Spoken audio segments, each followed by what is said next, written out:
আর জুলুমের কথা কি বলবো, রমজানের অপেক্ষায় থাকে কখন জুলুম শুরু হইব। মানে রমজান না আসলে জুলুমটা ঠিক মতো করতে পারে না, রমজানটা আসলেই জুলুম শুরু।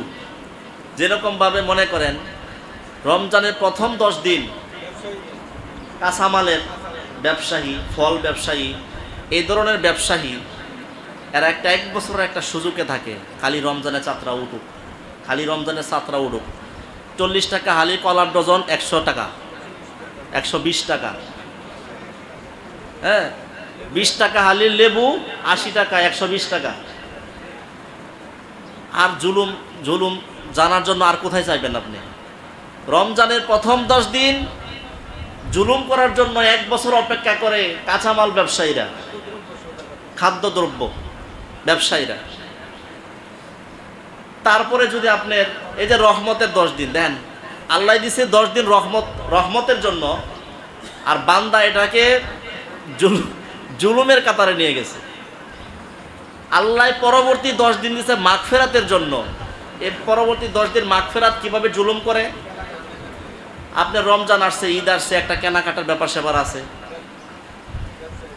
500 টাকার জামা 1500 টাকা, নিলে নেও, না নিলে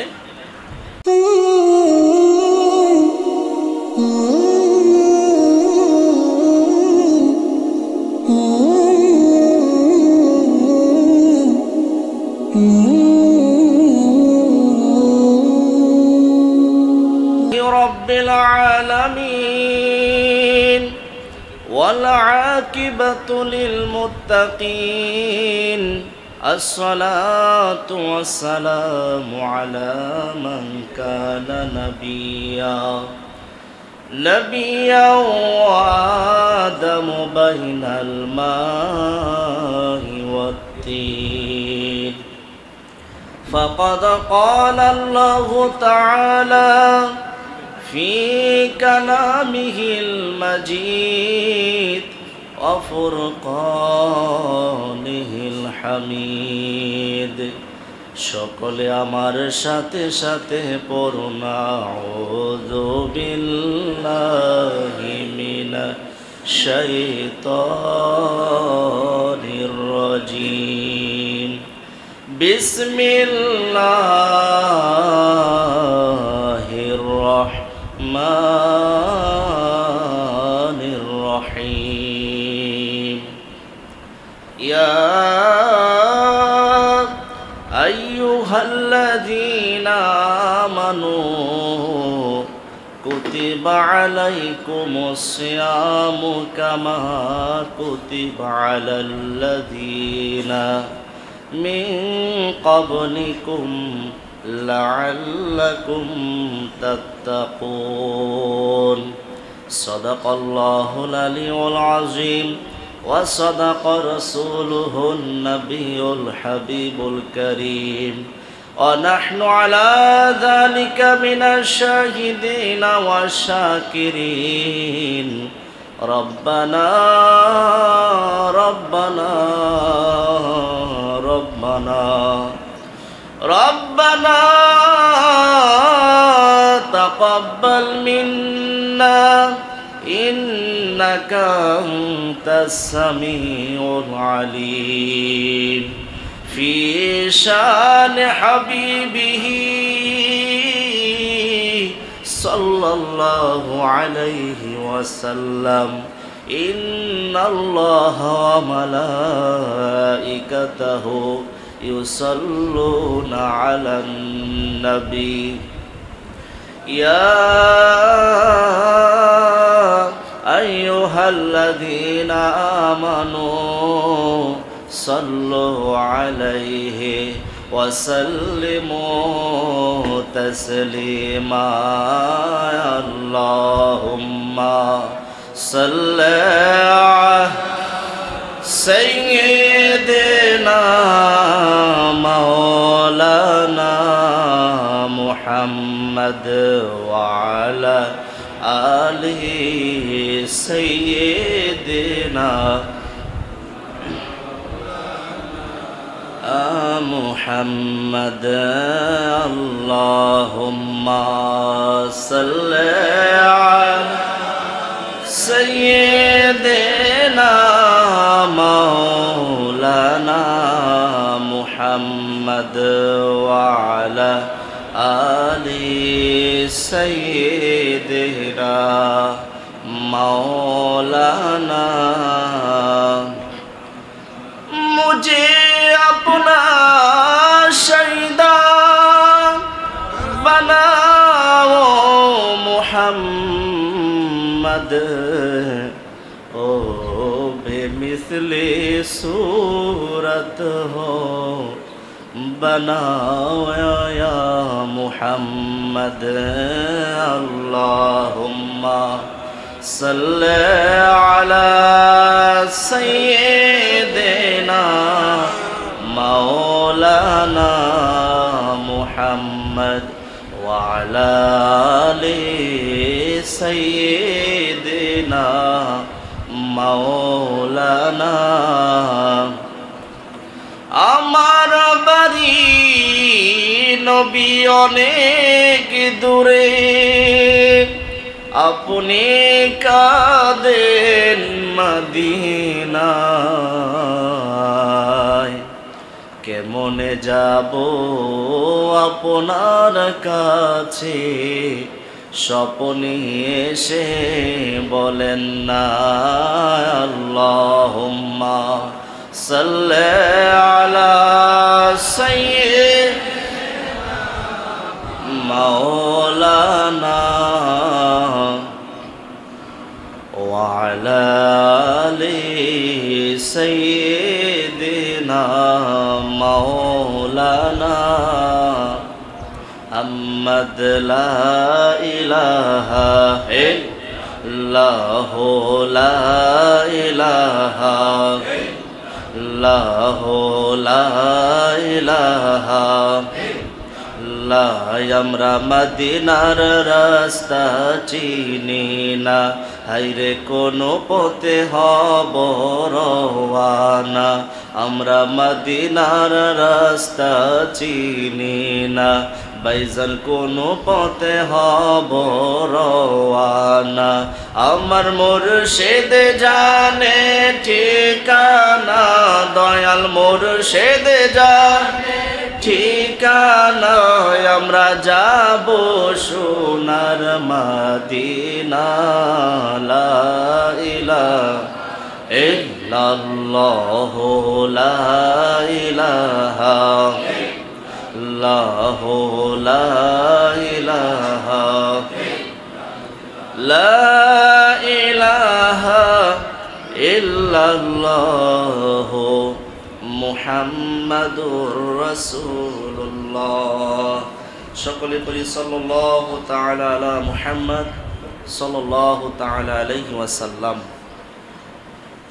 উচ্চ আওয়াজে পড়ে আলহামদুলিল্লাহ আল্লাহ রাব্বুল আলামিনের দরবারে লক্ষ কোটি নয় যে শুকরিয়ার কোনো ভাষা নাই যে শুকরিয়া লেখার জন্য কোনো কলমের কালি নাই যে শুকরিয়া লেখার জন্য পৃথিবীতে কোনো খাতা নাই ওই পরিমাণ শুকরিয়া আল্লাহর দরবারে যে আল্লাহ রাব্বুল আলামিন আমাদেরকে অতি মায়া করে দয়া করে পবিত্র রমজানুল মুবারকের দ্বিতীয় জুমায় আমাদেরকে মসজিদে আসার এবং বসার তৌফিক দান করেছে বলে আলহামদুলিল্লাহ আর উচ্চ আওয়াজে পড়ে আলহামদুলিল্লাহ তারই সাথে সাথে ওই মায়ার নবী দয়ার নবীর কদম মুবারকে সালাতু সালাম পেশ করি যে নবীজির কারণে আমরা রমজান পাইলাম ঠিক কি না যে নবীজির কারণে আমরা রমজানের ভিতরে কুরআনুল কারীম পাইলাম যে নবীজির কারণে রমজানুল মুবারকের ভিতরে আমরা লাইলাতুল কদরের নিয়ামত পাইলাম যে নবীজির কারণে আমরা রমজানুল মুবারকের ভিতরে আমরা ইতিকাফ পেলাম আল্লাহ রাব্বুল আলামিন আমাদেরকে ওই নবীর উম্মত বানিয়েছেন সেজন্য রাসূল করিম সাল্লাল্লাহু আলাইহি সাল্লামের দরবারে সালাতু সালাম পেশ করি বলি সাল্লাল্লাহু তাআলা আলা মুহাম্মদ সাল্লাল্লাহু তাআলা আলাইহি ওয়াসাল্লাম আমরা খুশি নাকি বেজার রমজানুল মুবারকে আমরা আসতে পেরে খুশি না বেজার আল্লাহ আমাদের প্রতি খুশি আমরাও খুশি আল্লাহও খুশি কারণ আল্লাহ খুশি না থাকলে এমন একটা নেয়ামতি মাস, ওই নেয়ামতি মাসে আমরা মসজিদে অনেকে আসি নাই, কিন্তু যারা আসতে পেরেছি বোঝা যায় আল্লাহ রাব্বুল আলামিন আমাদের প্রতি খুশি, এই জন্য আসতে পেরেছি। কথা কি ঠিক আছে? তো আজকে এই মসজিদ আপনারা সকলে জানেন, এই মসজিদের খতিব এমন একজন খতিব যাকে সহসা মানুষ দাওয়াত দিয়েও নিতে পারে। 1 বছর আগে 1.5 বছর আগে দাওয়াত দেয়, হুজুর কেবলা এখানে বয়ান করেন, ওয়াজ করেন, জুমার খুতবা দান করেন। সেখানে আমরা বসে, আমরা দাঁড়িয়ে বয়ান খুতবা এগুলি আমাদের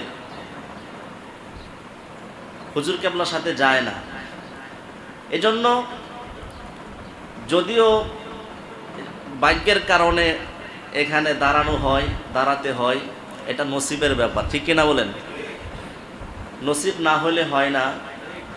এজন্য হুজুর কেবলা মদিনা শরীফে, আমরা বাংলার জমিনে, আমাদের আকা আমাদের রসুল মদিনা শরীফে, আমরা বাংলার জমিনে।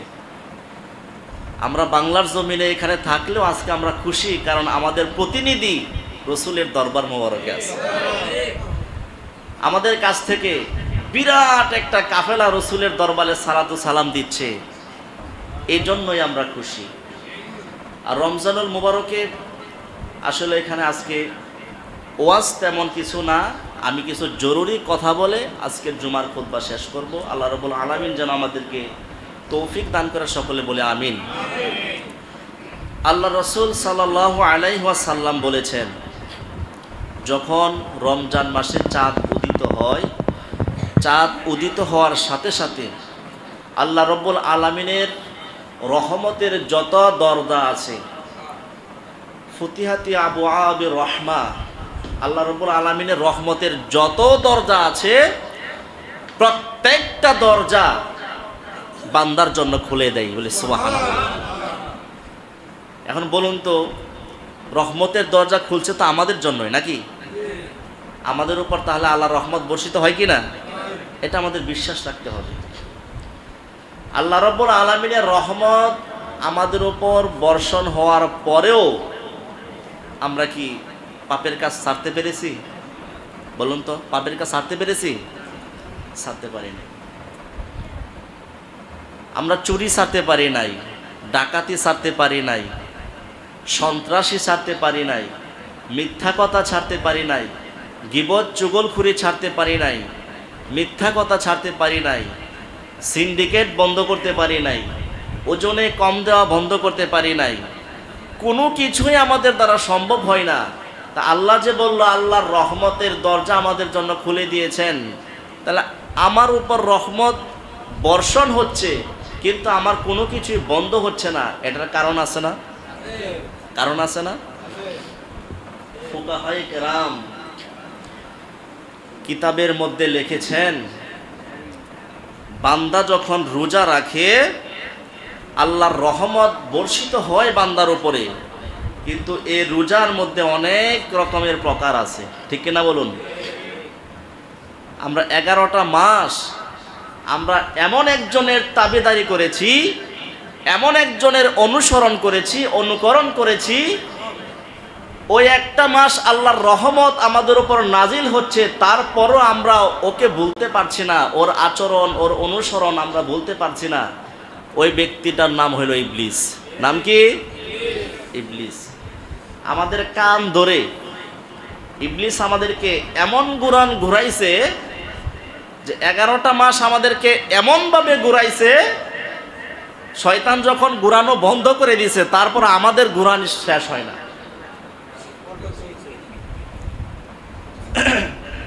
উদাহরণস্বরূপ বলি, এই যে ফ্যান চলতেছে, ফ্যানটা সুইচ অফ করার সাথে সাথে ফ্যানটা কি বন্ধ হয়ে যায়? ঘুরে। তার মানে আমাদের নফসটাকে শয়তান এমনভাবে ঘায়েল করেছে, শয়তানের কার্যক্রম বন্ধ হয়ে যাওয়ার পরেও আমাদের নফস ওই দিকেই যায়। এজন্য আমাদের মিথ্যা কথা বন্ধ হয় না, চুরি বন্ধ হয় না, গীবত বন্ধ হয় না, মারামারি কাটাকাটি বন্ধ হয় না। এই রমজানুল মুবারকের ভিতরেও মসজিদের মধ্যে প্রবেশ করে মানুষকে খুন করা হচ্ছে, ঠিক কি না? এর চেয়ে বড় দুঃখের কথা আর কি আছে? এর চেয়ে বড় কষ্টের কথা আর কি আছে? এই রমজানুল মুবারকের মধ্যে মসজিদের ভিতরে ঢুকে মানুষদেরকে হত্যা করা হচ্ছে। রাস্তাঘাট তো আছেই, মানুষ তো এখন নিরাপদ না, কেউই নিরাপদ না। আপনারা যারা বসবাস করেন এই এলাকার মধ্যে, আপনারা যতটুকু নিরাপদ, আমার ভয় আরও বেশি। আমি যেখানে থাকি আশেপাশে মাশাল্লাহ ফাঁকা, এজন্য আমি গেটের তালা 2টা লাগাই। কয়টা লাগাই? 2টা তালা লাগাই। ভিতরে এক গেট, বাহির এক গেট, এবার আরেক তালা। কারণ দেশের অবস্থা ভালো না। একটা কচু পাতার মধ্যে পানি যেরকম টলমল করে, কোন সময় পানি কোন দিকে গড়ায় কোনো তাল নাই। এখন মনে হচ্ছে আমরা এভাবে কখন যে আমার উপর অ্যাটাক হয়, সবাই আতঙ্কের মধ্যে থাকি। রমজানের শিক্ষা যদি আমাদের মাঝে আসতো, শয়তানি শিক্ষা যদি আমরা বাদ দিতে পারতাম, তাহলে এই সমস্যাটা আমাদের হইতো না। তা আমাদের কথা এদিকে না, আমার কিছু দরকারি কথা আছে আজকে। মাদ্রাসার ছাত্র সহ, আমাদের মসজিদের মুসল্লি সহ আমার কিছু দরকারি কথা আমি আপনাদের সামনে বলবো, যেগুলি আপনারা জানার জন্য চেষ্টা করেন না, আর আমরা বলার জন্য আপনাদেরকে চেষ্টা করি না। বর্তমান ওয়াজের ময়দান বড় একটা, শুধু বাজারে সিন্ডিকেট না, ওয়াজের ময়দানও সিন্ডিকেট আছে। নাউজুবিল্লাহ বলেন। বলবেন হুজুর আপনি হুজুর হইয়া এটা কি কইলেন? হ্যাঁ, শতকরা 99-98-99% বক্তা বর্তমানে ওয়াজ করে, বুঝতে পারছেন? হেদায়েতের জন্য কেউ ওয়াজ করে না। আংশিক কিছু বক্তা আছে যারা দ্বীনের খেদমতের জন্য, রসুলের সুন্নাহকে প্রচার করার জন্য, আহলে সুন্নাত ওয়াল জামাতের আকীদা প্রচার করার জন্য যারা দিন রাত পরিশ্রম করে যাচ্ছে, সে পরিশ্রমে একটা ফসল আপনারা এখানে দেখতে পাচ্ছেন, ঠিক কিনা বলুন? আপনি যদি জরিপ করেন, ঢাকা শহরের মধ্যে 1000 মসজিদের খতিবদেরকে যদি, বক্তাদেরকে, যারা বক্তা, এদেরকে যদি আপনি একটা লিস্ট করেন, আপনি খেদমতরা দেখলে বুঝতে পারবেন যে তার উদ্দেশ্যটা কি। এই জন্য বাবা, ওয়াজের ময়দানে বক্তাও হেদায়েতের জন্য ওয়াজ করে না, আর শ্রোতাও হেদায়েত পাওয়ার আশায় ওয়াজ শুনে না। কথা মানে না, না মারেন, কথা সত্য।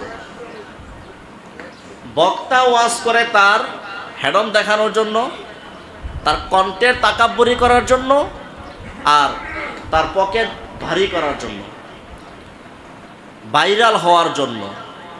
আর শ্রোতা ওয়াজ শুনে মজা পাওয়ার জন্য, ঠিক কিনা বলেন?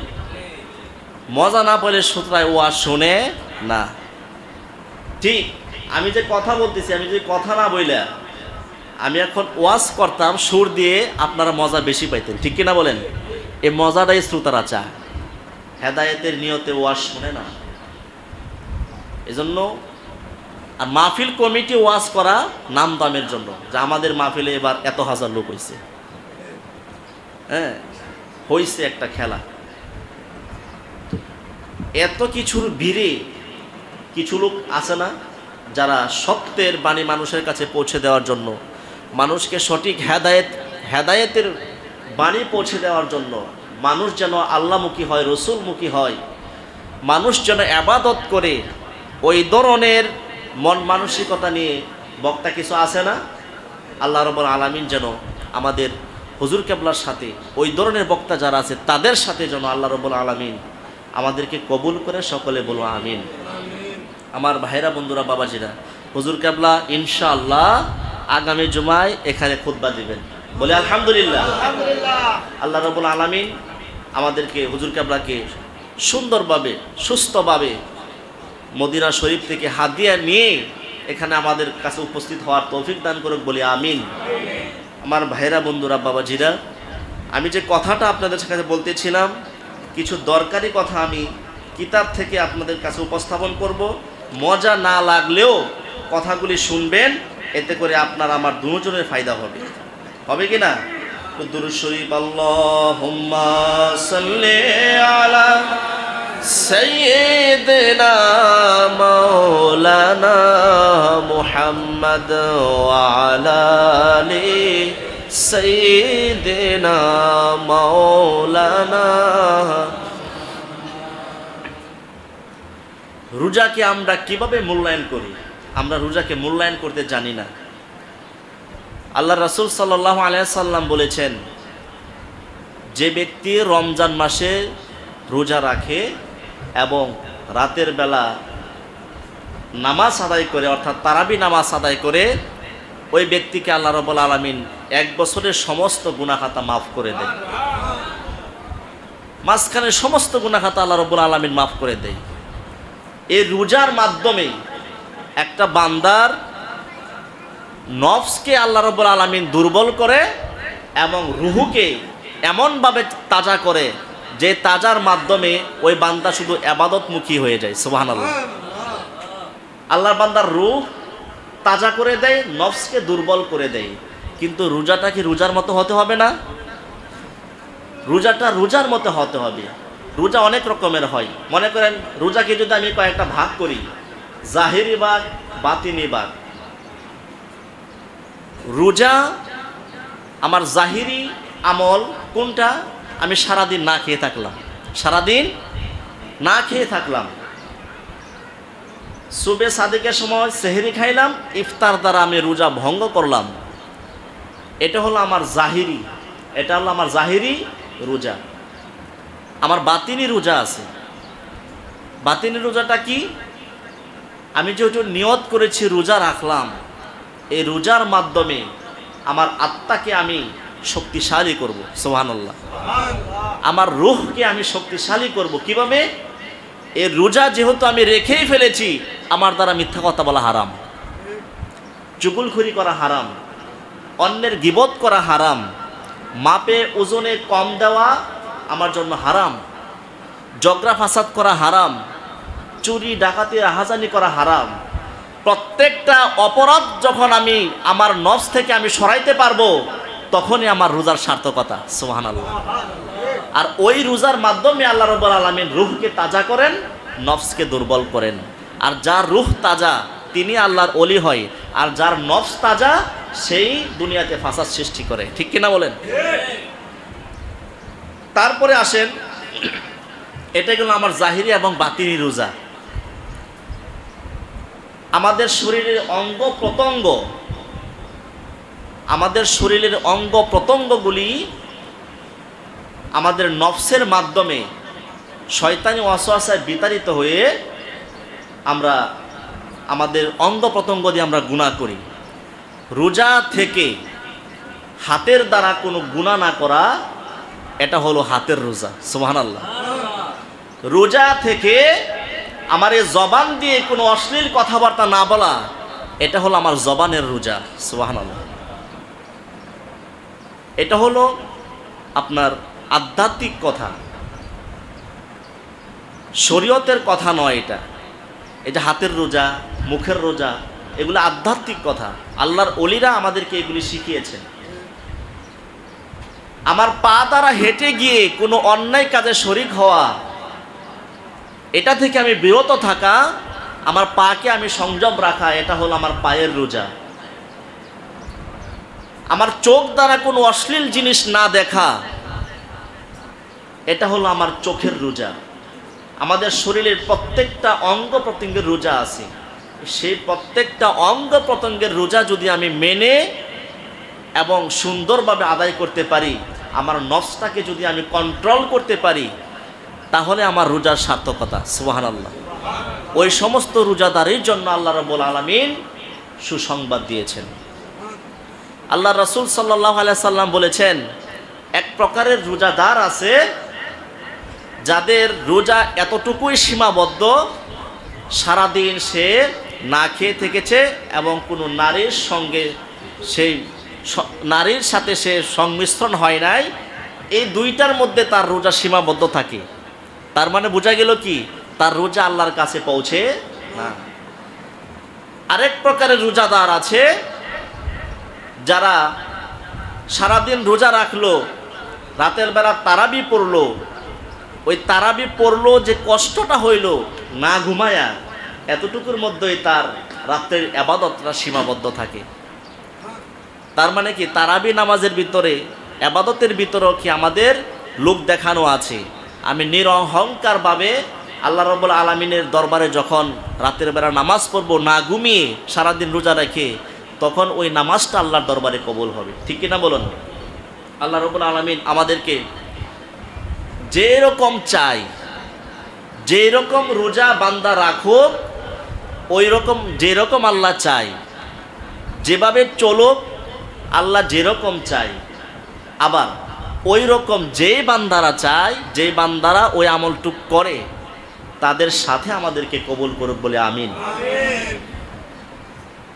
এই রোজার মাস, রোজার মাসে আমরা অনেকে অনেক বিষয় নিয়ে টেনশনের মধ্যে পড়ে যাই, কিন্তু আমরা জানার চেষ্টা করি না, মন গড়া একটা ফতুয়া দিয়ে বসে থাকি যে হয়তো এরকম হবে না। ফতুয়ার বিষয়টা এমন বিষয়, ফুকাহায়ে কেরাম বলেছেন, একটা ফতুয়া তুমি জানো কিন্তু তুমি নিজে সেটা পড়নি, এই ব্যাপারে তুমি ফতুয়া দিতে পারবা না। তুমি মানুষদেরকে বলতে পারবা যে আমি এমক জায়গা থেকে এমকটা শুনেছি, কিন্তু তোমার মতামত সেটা পেশ করতে পারবা না। ফতুয়ার ব্যাপারে বড় কঠিন। এখন রাস্তাঘাটে, চায়ের স্টলে, ঘরে ঘরে, পাড়ায় পাড়ায় মুফতির অভাব নাই। আসুন আমরা রোজা সম্পর্কে কিছু জিনিস জেনে নেই যেগুলি আমাদের জরুরি। আমরা রোজা রেখে কোন কোন কারণে আমাদের রোজাটা ভেঙে যায়, কোন কোন কারণে আমাদের রোজাটা নষ্ট হয়ে যায়, এই ব্যাপারে একটু কথা বলবো, শুনবেন আপনারা? হুজুর কেবলা ওয়াজ করবে আগামী সপ্তাহ থেকে ইনশাল্লাহ, তখন মন বইরা শুনেন। আজকে এটা আমার কথাগুলি শুনেন। এই কথাগুলি কোনো ওয়াজের মাঠে পাইবেন না, কোন ওয়াজের ক্যাসেটের মধ্যে এই মাসআলা মাসাইলের কথাগুলি পাবেন না। যেদিন থেকে ওয়াজের ময়দান থেকে মাসআলা মাসাইল বিলুপ্ত হয়ে গেছে, সুরের প্রতিযোগিতা শুরু হয়েছে, ওই দিন থেকে ওয়াজের মাঠ থেকে হেদায়েত আল্লাহ উঠায় নিয়েছে। কারণ মানুষ আসবে কিছু শিখার জন্য, আনন্দ পাওয়ার জন্য না। ঠিক কিনা বলেন? আনন্দ পাইতে হবে, আবার শিখতেও হবে। এজন্য কোনো রোজাদার যখন রোজা অবস্থায় ইচ্ছা করে কোনো খাদ্যবস্তু গ্রহণ করে ফেলে, সেটা কোনো মাটি হোক, কোনো ঘাস হোক, তুলা জাতীয় কোনো কিছু হোক, কাগজ হোক, কাঠ হোক, পাথর হোক, ইত্যাদি ভক্ষণ করার কারণে ইচ্ছাকৃতভাবে, কি বলছে, ইচ্ছাকৃতভাবে সে যদি কোনো মাটিও খেয়ে ফেলে, কোনো ঘাসও খেয়ে ফেলে, ছাত্রদের এগুলি ক্লাসের মতো, আজকের জুমার খুতবাটা তোমরা মনোযোগ দিয়ে শুনবা, যারা বুঝবান আছো, এটা তোমাদের একটা ক্লাসের মতো মনে করতে হবে। এটা একটা ফিকের ক্লাস মনে করতে হবে যে একটা মাসলা মাসাইলের ক্লাস চলতেছে, মনোযোগ তোমরা শুনবা। কারণ তোমরা এগুলি না শিখলে তোমরা বড় আলেম হতে পারবে না। আলেম হতে হবে জান মাসআলা মাসাইল শিখনেওয়ালা আলেম হতে হবে। এজন্য আমি অনেক মাসআলা মাসাইল জানি, আমি সেটা বলছি না, আমি কিন্তু কিতাব দেখে বলতেছি, আমার নিজে থেকে কোনো কিছুই না, আমি কিতাবে পড়েছি, আপনাদেরকে শোনাচ্ছি, এতটুকুই। কোনো রোজাদার যখন ইচ্ছাকৃতভাবে কোনো মাটি খেয়ে ফেলে, মাটি, কোনো ঘাস খেয়ে ফেলে, তুলা খেয়ে ফেলে, কাগজ খেয়ে ফেলে, কাঠ খেয়ে ফেলে, পাথর খেয়ে ফেলে, যাই ইচ্ছা করে খেয়ে ফেলো, ওই বান্দার জন্য তার রোজাটা ভেঙে যায়। এবং ওই বান্দার জন্য ওয়াজিব হলো আরেকটা রোজা রাখা। রোজা ভেঙে গিয়ে রোজা রাখা এবং কাফারা আদায় করা, দুইটার দুই রকম মাসআলা।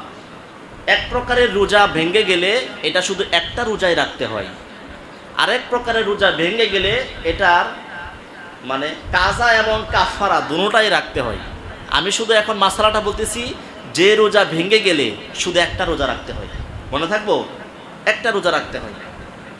দ্বিতীয়ত, অজু করার সময় সতর্ক থাকবেন। অজু করার সময়, কুলি করার সময় হঠাৎ পানি পেটের ভিতরে চলে গেল ইচ্ছাকৃতভাবে, তাহলে ওই বান্দার জন্য রোজাটা ভেঙে যায় এবং তার জন্য ওয়াজিব আরেকটা রোজা রাখা। তৃতীয়ত, বৃষ্টির পানি অথবা উল্লেখযোগ্য পরিমাণ ঘাম অথবা অশ্রু মুখে পড়ার পর তা গিলে ফেললে, বৃষ্টির পানি অথবা উল্লেখযোগ্য পরিমাণ ঘাম, মানে যতটুকু ঘাম আপনার মুখের মধ্যে গেলে আপনি টের পান যে আমার মুখে ঘাম ঢুকছে, এবং চোখের পানি মুখে পড়ার পর তা গিলে ফেললে, আপনার ঘাম আপনার মুখে পড়ছে, চোখের পানি মুখে চলে গেছে, আপনি গিলতে পারবেন না, এটা আপনার থুতুর সাথে ফেলে দিতে হবে, তাহলে আপনার অজু ভাঙবে না। আর যদি গিলে ফেলেন আপনার অজু আপনার রোজাটা ভেঙে যাবে এবং কাজা আদায় করতে হবে। কানের মধ্যে তরল পদার্থ অথবা তৈল প্রবেশ করালে, কানের মধ্যে যে ময়লা হয়, এই ময়লা পরিষ্কার করার জন্য আমরা অনেক সময় কি করি, তৈল ইউজ করি, অথবা তৈল জাতীয় তরল পদার্থ কোনো কিছু কানের ভিতরে প্রবেশ করালে আপনার রোজা ভেঙে যাবে এবং আপনার জন্য ওয়াজিব রোজা রাখা। পেট ও মাথার মধ্যস্থানে তরল ওষুধ লাগানোর ফলে তা পেটে বা মস্তিষ্কে পৌঁছালে, ইফতারের আগে যদি আপনি ইফতার করে ফেলেন সেক্ষেত্রে আপনার রোজাটা ভেঙে যাবে, আপনার জন্য একটা রোজা রাখতে হবে। ভুলক্রমে আহার করায় রোজা নষ্ট হয়ে গেছে মনে করে পুনরায় আহার করুন। ভুলক্রমে আপনি যদি কোনো কিছু খেয়ে ফেলেন আপনার রোজা ভাঙে না, কিন্তু আপনি মনে করছেন একটু পণ্ডিতামি করছেন আর কি, যে আমি তো রোজা খাইয়ে ফেলাইছি এখন পেট ভরে খাই না, আপনার জন্য তাহলে রোজা ভেঙে যাবে এবং আপনার এই রোজাটা কাজা করতে হবে। ছাত্ররা ঘুমাইতেছ? 11 মাস পরে আসলো রমজানেরই চাঁদ বাবা, জুড়ে 11 মাস পরে আসলো রমজানেরই চাঁদ, রহমত মাগফিরাত আছে দুজুখের নাজাত, বলো রহমত মাগফিরাত আছে দুজুখের নাজাত, 11 মাস পরে আসলো রমজানেরই বাবা, 11 মাস পরে আসলো রমজানেরই। ওই রমজানের রোজা রাখার যে তরিকা সে সম্পর্কে আলোচনা করছি, ঘুমায় না কেউ। বেহুশ অবস্থায় কেউ রোজাদারের সাথে যদি গুনাহের কাজ করে, সংক্ষেপে বুঝে নেবেন, বেহুশ অবস্থায় যে বান্দা বেহুশ হয়ে রয়েছে, বেহুশ অবস্থায় যদি কোনো বান্দা রোজাদারের সাথে অনৈতিক কোনো কাজ করে তাহলে রোজা ভেঙে যাবে। তারপরে নিয়ত ও সাহরি সারা রমজান মাসের দিনের বেলায় সুবহে সাদিক হতে সূর্যাস্ত পর্যন্ত পানাহার এবং স্ত্রীর সাথে কাছে না করলে পরবর্তীতে একদিনের একটি রোজা কাজা করতে হবে। নিয়ত সেহরি সারা রমজান মাসের দিনের বেলায় সুবহে সাদিক হতে সূর্যাস্ত পর্যন্ত, সুবহে সাদিক হতে সূর্যাস্ত পর্যন্ত পানাহার এবং স্ত্রীর কাছে যদি সে না যায় তাহলে পরবর্তীতে একদিনের একটি রোজা কাজা করে নিতে হবে। মানে নিয়ত করে নাই, সেহরিও করে নাই, নিয়ত করে নাই ওই বান্দার জন্য। তার মানে কি, রোজার নিয়ত করতে হবে, রোজার নিয়ত করতে হবে। জোহরের ওয়াক্ত হওয়ার আগে হইলেও রোজার নিয়ত করতে হবে, রমজানের রোজা। রোজাদার দাঁত হতে জিহ্বা বা হাত দ্বারা চনা পরিমাণ কোনো বস্তু বের করে খেলে, রোজাদার দাঁত হতে জিহ্বা অথবা হাত দ্বারা চনা পরিমাণ মানে যে বুট পরিমাণ আর কি কোনো বস্তু বের করে খেয়ে ফেললে, অনুরূপ দাঁত হতে রক্ত বাহির হয়ে যদি গড়ায় ভিতরে চলে যায়, দাঁত হতে রক্ত বাহির হয়ে যদি এটা গড়ায় এবং ভিতরে চলে যায় এবং রক্তের স্বাদ ভিতরে অনুভব হয় তাহলে রোজা ভেঙে যাবে। আর অনুভব না হলে কাজা ওয়াজিব হবে না। বুঝতে পারছেন নি? কোনো বুটের দানা পরিমাণ যদি আমি দাঁত হতে কোনো কিছু বের করি, অথবা জিহ্বা দ্বারা বের করি, হাত দ্বারা বের করি, অথবা সেই পরিমাণ কিছু রক্ত যদি দাঁত থেকে বের হয় আর সেটা যদি আমি খেয়ে ফেলি, তাহলে আমার রোজা ভেঙে যাবে। আর যে রক্তটা যে আমি খাইলাম, এটার যদি কোনো স্বাদ অনুভব না হয়, অথবা বুটটা যে আমি খাইলাম এটার যদি কোনো স্বাদ, একটা স্বাদ আছে না সব জিনিসের, এই স্বাদ যদি অনুভব না হয় তাহলে কাজা ওয়াজিব হবে না, রোজাটা ভেঙে যাবে। আর যদি স্বাদ অনুভব হয় তাহলে রোজাও ভাঙবে, তার জন্য একটা কাজাও ওয়াজিব হবে। অল্প বমি মুখে আসার পর তার ইচ্ছা করে গিলে ফেললে, অল্প বমি আসলে রোজা ভাঙে না, কিন্তু সেটা যদি আবার ইচ্ছা করে গিলে ফেলেন তাহলে রোজা ভেঙে যাবে।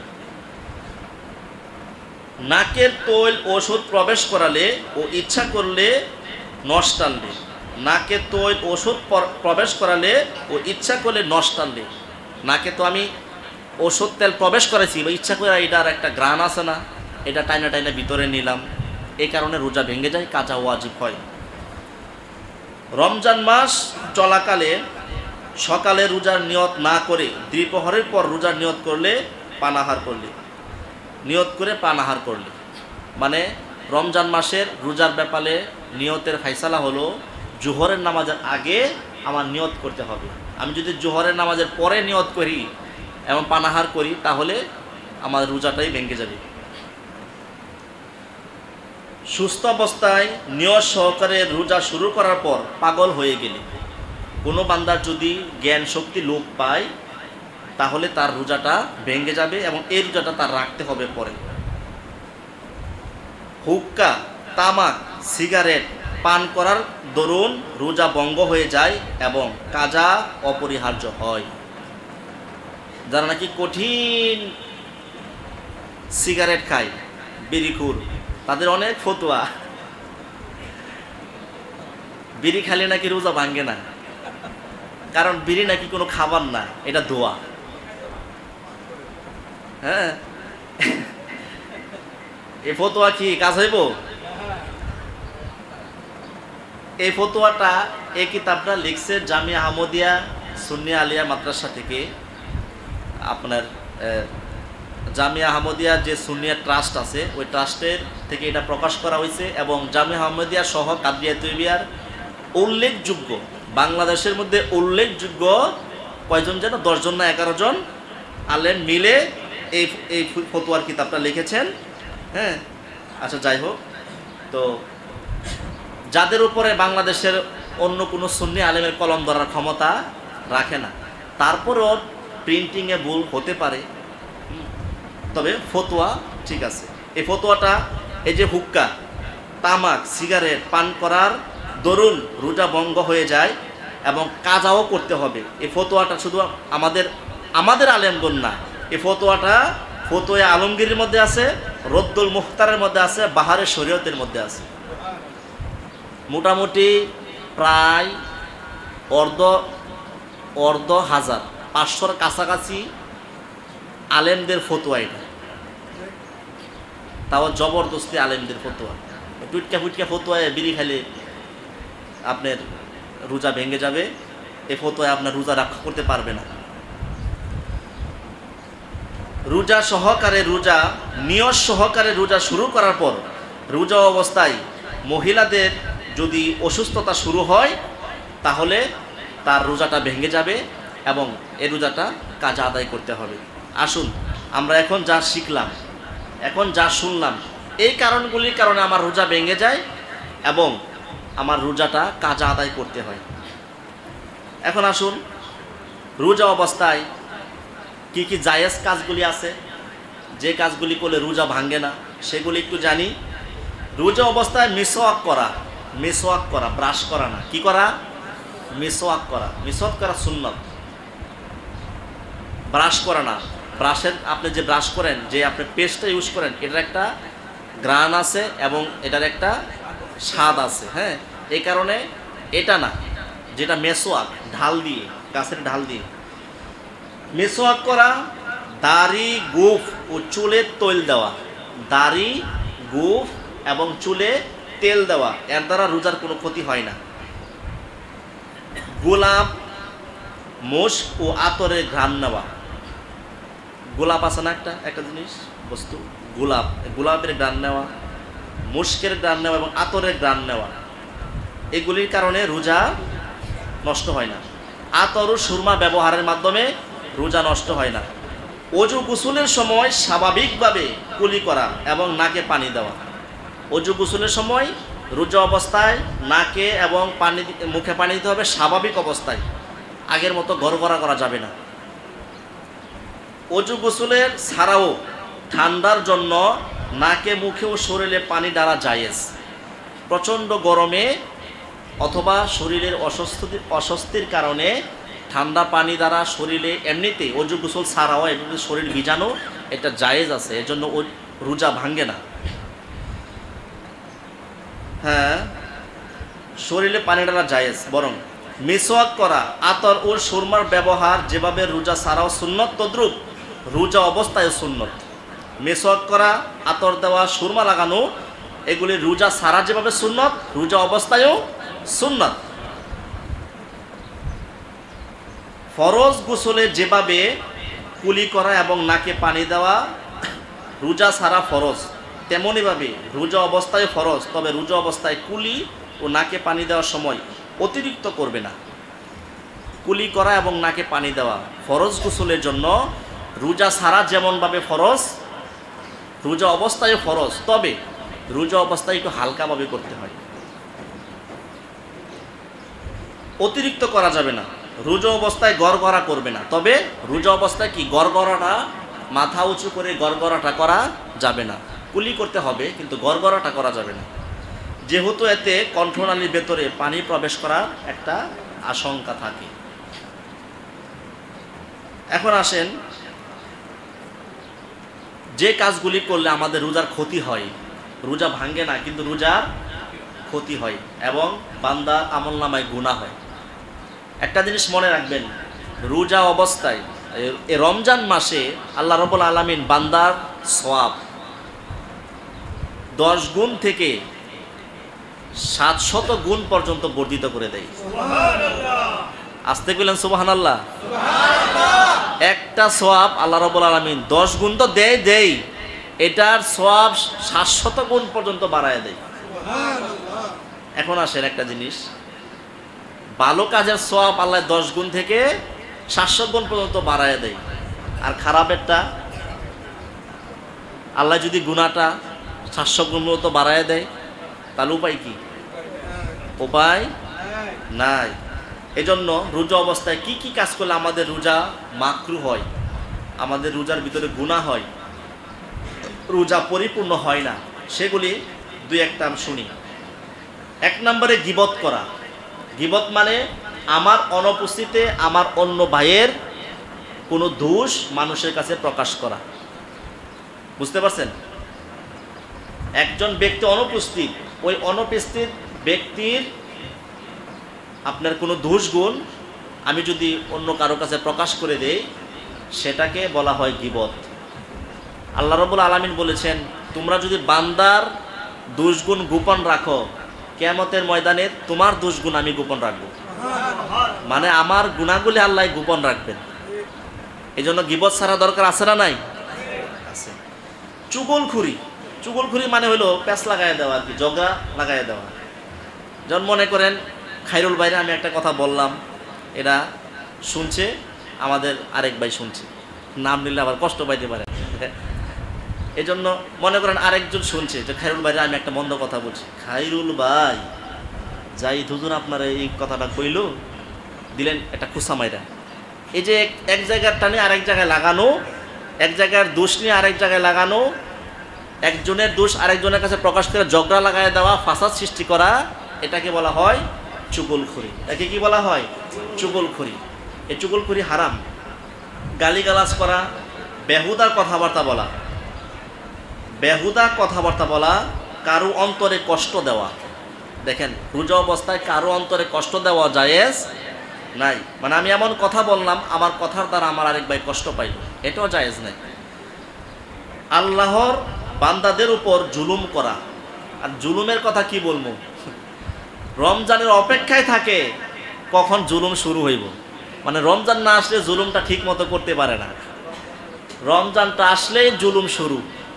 যেরকমভাবে মনে করেন রমজানের প্রথম 10 দিন কাঁচামালের ব্যবসায়ী, ফল ব্যবসায়ী, এই ধরনের ব্যবসায়ী এরা এক বছরের একটা সুযোগে থাকে, খালি রমজানের যাত্রা উঠুক, খালি রমজানের যাত্রা উঠুক।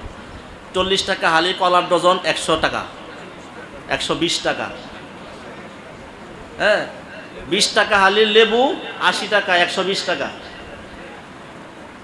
আর জুলুম জুলুম জানার জন্য আর কোথায় চাইবেন আপনি? রমজানের প্রথম 10 দিন জুলুম করার জন্য 1 বছর অপেক্ষা করে কাঁচামাল ব্যবসায়ীরা, খাদ্যদ্রব্য ব্যবসায়ীরা। তারপরে যদি আপনার এই যে রহমতের 10 দিন দেন, আল্লাহ দিছে 10 দিন রহমতের জন্য, আর বান্দা এটাকে জুলুমের কাতারে নিয়ে গেছে। আল্লাহ পরবর্তী 10 দিন দিছে মাগফিরাতের জন্য। এই পরবর্তী 10 দিন মাগফিরাত কিভাবে জুলুম করে? আপনার রমজান আসছে, ঈদ আসছে, একটা কেনাকাটার ব্যাপার সেবার আছে, 500 টাকার জামা 1500 টাকা, নিলে নেও, না নিলে চলে যাও। গত বছর আমার একটা স্পষ্ট মনে আছে, রমজানের প্রথম দিক দিয়ে আমি দক্ষিণ খান গেছি, সুন্দর একটা গেঞ্জি সাজানো, গেঞ্জিটা আমার খুব পছন্দ হয়েছে, ভাবছি আমার বাবুর জন্য নিব, গেঞ্জিটা অনেক সুন্দর লাগছে। একটা নির্দিষ্ট দাম বলছে, সে নির্দিষ্ট দামে তো যদি একটু নিচে নামতো সে ওইটাই বেচবে। মানে সামনে তো রোজার 1 মাস আরও বাকি আছে, তার মানে সে তার ধারণা কি আমি এই দামে বেচতে পারবো, কিন্তু দাম কিন্তু এতটা না, 3 গুণ দাম চাইছে। তো এই ব্যবসায়ীরা হইল মাগফিরাতের 10 দিনের জুলুম করে হইল ভ্রষ্ট ব্যবসায়ীরা। এখানে যদি এরকম ব্যবসায়ী থাকেন, আল্লাহর কাছে ক্ষমা চায়া তওবা করেন, কারণ জুলুমকারীকে আল্লাহ রাব্বুল আলামিন ছাড় দেবে না। আপনি 1 টাকাটা 2 টাকা বেচতে পারেন, 3 টাকা বেচলেও আপনার জুলুম হবে। পরবর্তী নাজাত পাওয়ার জন্য আল্লাহ রাব্বুল আলামিন 10 দিন দিলেন। সে 10 দিন আপনি বাড়িতে যাইবেন, হ্যাঁ, জুইল্লা জুইল্লা যাইবেন, তারপরও 2 গুণ বাড়া, 3 গুণ বাড়া। সিট তো দূরের কথা, আপনি জুইল্লা যাইতেছেন, আপনি খালি টিকিটটা নেবেন, আপনার ভাড়া গুনতে হবে 2 গুণ থেকে 3 গুণ। এটা মানুষের উপর জুলুম। এই জুলুম যদি আমি বন্ধ করতে না পারি, তাহলে আমার রোজা রেখে কোনো লাভ নাই, রোজা রেখে কোনো লাভ নাই। এজন্য জুলুম করা, অশ্লীল কথাবার্তা বলা, বেহায়াপনা, ইচ্ছাকৃত মিথ্যা বলা হারাম ও গুনাহ। রোজা অবস্থায় এ সমস্ত নিষিদ্ধ কাজ করা আরও জঘন্য। স্বাভাবিক অবস্থাতে জঘন্য, রোজা অবস্থায় করা আরও বেশি জঘন্য।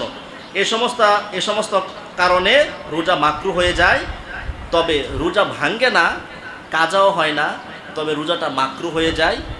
এই ব্যাপারে আমাদের সতর্ক থাকতে হবে।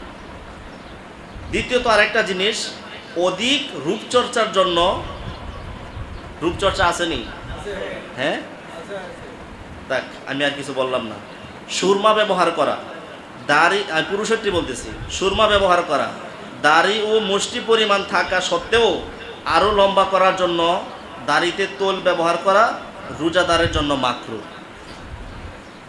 মানে সুরমা ব্যবহার করা, মানে সুরমাটা ব্যবহার করবেন আপনি যদি রূপচর্চার জন্য করেন। কি বলছে এখানে? রূপচর্চার জন্য যদি আপনি সুরমা ব্যবহার করেন, তাহলে আপনার রোজা মাকরু হইব। সুরমা ব্যবহার করতে হবে কি? রসুলের সুন্নত আদায়ের জন্য। আপনার দাড়ি 1 মুষ্টি পরিমাণ থাকা সত্ত্বেও, দাড়ি 1 মুষ্টি পরিমাণ আপনার আছে, ওই দাড়িটাকে আরও লম্বা করার জন্য আপনি তেল ইউজ করলেন, এটা রোজা অবস্থায় আপনার জন্য মাকরু, অন্য অবস্থায় মাকরু না, রোজা অবস্থায় মাকরু। রোজাদারের জন্য গোসল ও ওযুতে কুলি করার সময় ও নাকে পানি দেওয়ার সময় অতিরিক্ত করা মাকরু। অনেকে বেশি বেশি কুলি করে, কারণ এই তার তৃষ্ণা একটা ভাব কমে যায়, অথবা গরমের কারণে, এসব কারণে যদি কেউ অতিরিক্ত কুলি করে এবং নাকে বারবার পানি দেয়, সে সময় সেটা মাকরু হবে। থুতু মুখে জমিয়ে ফেলে আবার সেটা রোজা, থুতু মুখের মধ্যে জমায়ে রাখা, এটা রোজাদারের জন্য মাকরু। আবার জমায়ে রাখা যদি আপনি গিলে ফেলেন, সেটা আপনার রোজা ভেঙে যাবে। থুতু মুখে জমানোও যাবে না, জমায়া গিলে ফেলাও যাবে না। থুতু মুখে জমার তো কোনো কারণ নাই। আপনি স্বাভাবিক অবস্থায় থুতু মুখে আসলে সেটা আপনি গিলে ফেলবেন, নাহলে আপনার দুপুরে গলা শুকায় আপনি কাঠ হয়ে যাবে। এই জন্য সেটা জায়েজ। তবে জমায়া যদি জমে যায় সেটা ফেলে দিতে হবে, জমায়া গিলা যাবে না, গিললে রোজা ভাঙবে। আর যদি জমায়া মুখের মধ্যে রাইখা দেন তাহলে সেটা রোজা মাকরুহ হবে। এখন একটা মাসালা, পায়খানা ও প্রস্রাবের পর ইস্তিনজা করা, আমরা পানি ইউজ করি না? এই পানি ইউজ আপনি করতে আসেন, এই অধিক সময় নিয়ে পানি ইউজ করা রোজা অবস্থা সেটা মাকরুহ। কারণ অধিক সময় পানি ইউজ করা প্রস্রাব এবং পায়খানার পুরুষ এবং মহিলার দুজনের এই মাসালাটা, অধিক সময় পানি ইউজ করার কারণে কিছু সংখ্যক পানি আমাদের শরীরের ভিতরে প্রবেশ করার আশঙ্কা থাকে, এজন্য সেটা মাকরুহ। আবার পুকুরে গোসল করার সময় যদি আমরা বায়ু নির্গত হয় তাহলেও আমাদের পানি আমাদের শরীরে প্রবেশ করার একটা আশঙ্কা থাকে, সে অবস্থায় মাকরুহ। সেহরির জন্য দেরি করা রোজাদারের জন্য মুস্তাহাব, তবে এত বেশি দেরি করা মাকরুহ যার কারণে সুবে সাদিক হয়ে যাওয়ার একটা আশঙ্কা থাকে। মানে একেবারে শেষ সময়, ইচ্ছা করে একেবারে শেষ সময় সেহরি খাওয়া এটা মাকরুহ।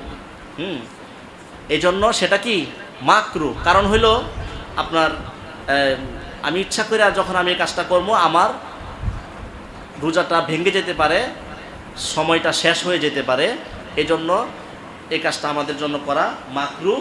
সময় হয়ে গেছে 30, আর সামনে যাওয়া সম্ভব না। তো একটা কথা আমি বলে দিই, সেটা হলো সামনের রোজা 20শে রমজান আমাদের শুক্রবার পরে না 20শে রমজান? শুক্রবার 20শে রমজান এতেকাফ শুরু হওয়ার দিনটা হলো শুক্রবার, আগামী শুক্রবার। এতেকাফ শুরু হওয়ার দিনটা কোন দিন? আগামী শুক্রবার 20শে রমজান সূর্য ডুবার আগে মসজিদে প্রবেশ করতে হবে এতেকাফের নিয়তে। ওই এতেকাফটা এটা হলো সুন্নতে মুআক্কাদা আলাল কিফায়া। এটা এমন একটা ইবাদত যে মহল্লার মধ্য থেকে কিছু সংখ্যক যদি একজনও যদি সেটা আদায় করে সবার কাছ থেকে সেটা দায়মুক্ত হয়ে যাবে। আবার যদি কেউ আদায় না করে তাহলে সবার জন্য এটা গুনাহগার হতে হবে। এই এতেকাফের ব্যাপারে রাসূল কারীম সাল্লাল্লাহু আলাইহি সাল্লাম বলেছেন, কোনো বান্দা যখন এতেকাফ করে মনে হয় সে যেন মাত্র মায়ের পেট থেকে ভূমিষ্ঠ হইল। সুবহানাল্লাহ। রমজানের শেষ 10 দিন নবীজি যতদিন দুনিয়াতে হায়াতে জমিনে ছিলেন, রমজানের শেষ 10 দিন নবীজি এতেকাফ করতেন। আরেকটা হাদিস শরীফের মধ্যে আসছে, কোনো বান্দা যখন রমজানের শেষ 10 দিন এতেকাফ করে তার জন্য 2টা কবুল হজ, মারহাবা বলেন। আমরা হজ করার জন্য আমরা আশা আছে না নাই? উমরা করার জন্য আশা আছে না নাই? যদি টাকা না থাকে 10 দিনের জন্য মসজিদে বসে যান, যাইতে না পারেন সওয়াব আল্লাহ দিব, আমাদের সওয়াবের দরকার, ঠিক কিনা বলেন? আর জিয়ারতের জন্য জিয়ারতে রাসূল আমাদের জন্য সেটা আলাদা বিষয়, কিন্তু আপনি যদি হজ এবং উমরার সওয়াব চান 10 দিনের জন্য মসজিদে বসে যান। 2টা কবুল হজ এবং 2টা কবুল উমরার সওয়াব আল্লাহ রাব্বুল আলামিন ওই বান্দার আমলনামায় দান করে যে বান্দা রমজানের শেষ 10 দিন এতেকাফ করে। বলি মারহাবা। এটার ভাগীদার অনেকেই হইতেছে। তো আপনি যদি টাকাও যদি হিসাব করেন, আপনার 2টা হজ করতে গেলে 10 লাখ, 2টা উমরা করতে গেলে 5 লাখ, গেল 15 লাখ। 2টা হজ করতে গেলে আপনার 2 বছর, 1 বছরে হয়তো 2টা উমরা করলেন, তা 2 বছর সময় লাগবে এবং 15 লাখ টাকা খরচ হবে। আপনার এই 10 দিনে যা আপনি কামাই করবেন আল্লাহর ঘর মসজিদে এতেকাফ বসে, এটা কামাই করতে আপনার 2 বছর সময় লাগবে এবং 15 লাখ টাকা খরচ হবে। তো এই সুযোগ আমরা হাতছাড়া করতে চাই না। আমরা যারা এতেকাফ করব, আমরা 2-1 দিনের মধ্যে, কয় দিনের মধ্যে? 2-1 দিনের মধ্যে আমরা মসজিদের কর্তৃপক্ষকে জানিয়ে দেব যে আমরা এই রমজানে মসজিদের মধ্যে এতেকাফ করতে চাই। এটা জানিয়ে দিলে মসজিদের কর্তৃপক্ষের জন্য অনেক সুবিধা হবে। এটা জানিয়ে দিবেন, জানিয়ে দেওয়ার পরে আমরা ব্যবস্থা নেব ইনশাআল্লাহ। প্রতি বছরের ন্যায় এবছরও আমরা এতেকাফকারীদেরকে আপ্যায়ন করার চেষ্টা করব। এটা আগামী শুক্রবার হুজুর কেবলার হাতে ইনশাআল্লাহ এটা চেষ্টা করবো আর কি, যেহেতু আর 1 সপ্তাহ বাকি। আর আগামী শুক্রবার হলো এতেকাফের দিন, যেহেতু সামনে আর জুমা নাই, একটা জুমাই শুক্রবার, আবার এই দিনই এতেকাফ। আর হুজুর কেবলাকে দিয়ে আমরা এই মেহমানদারিটা, এতেকাফকারীদেরকে কি এই মেহমানদারিটা, আপ্যায়নটা আমরা কিভাবে করতে পারি, এটা হুজুর কেবলার সিদ্ধান্ত আমরা নেব। কিন্তু আমরা লিস্ট করে ফেলবো, হুজুর কেবলাকে আমরা জানাবো যে আমাদের এই এই সমস্যা, আমাদের এত এত লোক এখানে এতেকাফ করবেন, সেটা যেন আমরা জানাতে পারি হুজুর কেবলাকে। এই জন্য আমরা 2-1 দিনের মধ্যে যদি আমাদেরকে আপনারা সেই সুসংবাদটা দেন যে আমরা এবার রমজানের মধ্যে শেষ 2 দিন এতেকাফ করব, তাহলে সেটা আমাদের জন্য অনেক উপকার হবে। আল্লাহ রাব্বুল আলামিন আমাদেরকে কবুল করে, সকালে বলুন আমিন। 2 জন বলে ফেলছে অলরেডি, 2 জন বলে ফেলছে, 3 জন বলে ফেলছে, বলি মারহাবা। তো আল্লাহ রাব্বুল আলামিন আমাদেরকে কবুল করুক। ওয়া আখিরি দাওয়ানা আলহামদুলিল্লাহি রাব্বিল আলামিন। আসসালামু আলাইকুম ওয়া রাহমাতুল্লাহ। যারা সুন্নত পড়ি না আমরা 4 রাকাত ক্বাবলাল জুমা সুন্নত পড়ে নিই।